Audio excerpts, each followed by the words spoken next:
High বন্ধুরা, সবাইকে আমার নমস্কার এবং আদাব।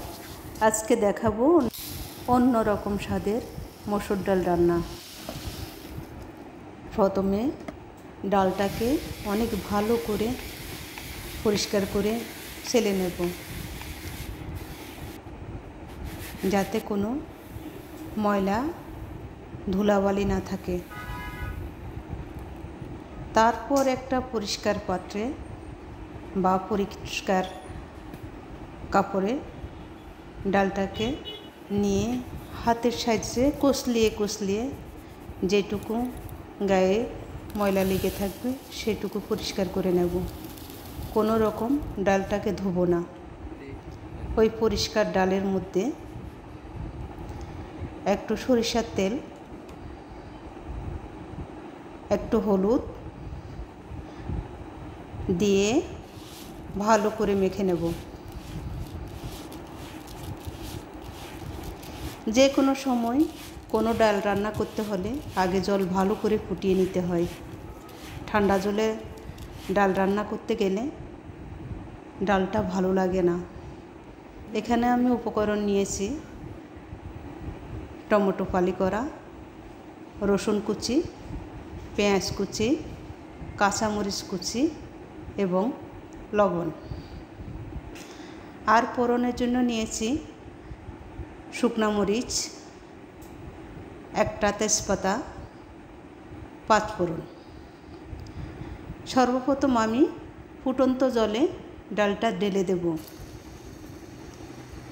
যখন ভালো করে ফুটে আসবে তারপরে কিছু পেঁয়াজ কুচি, কিছু কাঁচামরিচ ফালি, 1-2 টুকরো রসুনের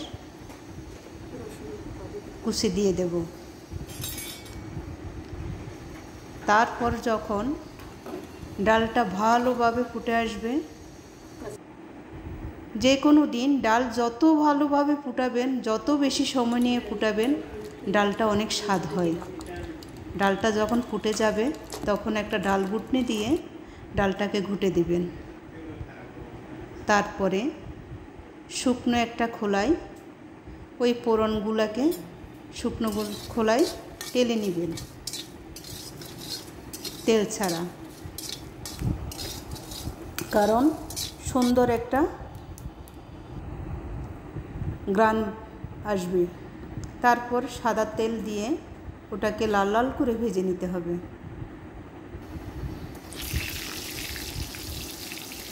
অন্যরকম একটা সেন্ট আসে, যেটা বলে বোঝানো যাবে না। তারপর রসুন কুচি যখন লাল লাল হয়ে যাবে, তারপরে একটু আদা কুচি লাল করে ভেজে নেব। আবারও একটু পেঁয়াজ কুচি দিয়ে দেব, কয়েক ফালি কাঁচামরিচ দিয়ে দেব।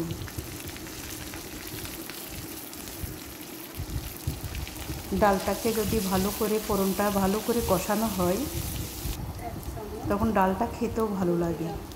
আর ওই ফোড়নের মধ্যে যদি একটু হলুদ গুঁড়া দেওয়া যায় তাহলে ডালের কালারটা অনেক সুন্দর হয়ে যায়, দেখতেও ভালো লাগে। তারপর ফালি করা টমেটোকে দিয়ে দিলাম। ভালো করে নেড়ে ছেড়ে যখন লাল লাল করে হয়ে আসে তখন ফুটিয়ে রাখা ডালটা ঢেলে দিলাম।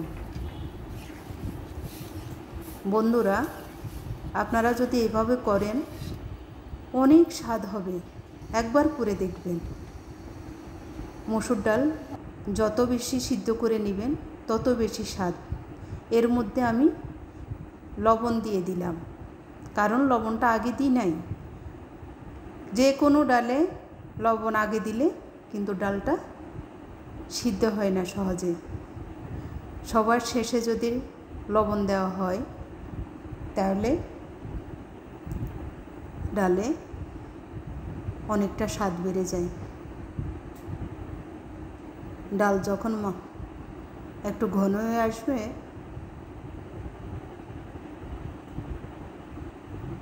নেড়ে চেড়ে দেখবেন পাতলাও না, অতিরিক্ত ঘনও না, মিডিয়াম সাইজের যখন ডালটা হয়ে আসবে তখন আপনারা বুঝবেন ডালটা হয়ে গেছে। ফোড়ন দিয়ে একটু ফুটিয়ে নেবেন, দেখবেন সমস্ত ফোড়নের যে সেন্ট ওটা ডালের মধ্যে ঢুকে যাবে। হয়ে গেল আমার অন্যরকম স্বাদের মসুর ডাল রান্না।